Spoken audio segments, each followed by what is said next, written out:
শেখ মুজিবুর ইকবাল কিশোরগঞ্জ জেলার ভারপ্রাপ্ত সভাপতি, বাজিতপুর উপজেলা বিএনপির সভাপতি ও কেন্দ্রীয় নির্বাহী কমিটির সদস্য।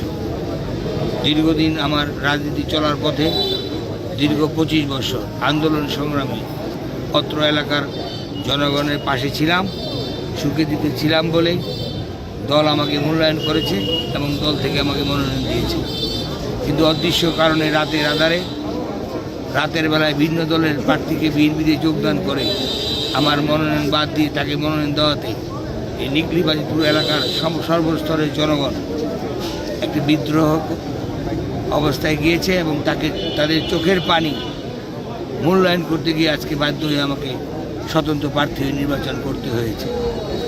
এবং আমি এই আসনটি জয় করে বিজয়ের মালা নিয়ে এই মালা আমি আমার চেয়ারম্যান জনাব তারেক রহমানকে উপহার দিতে চাই।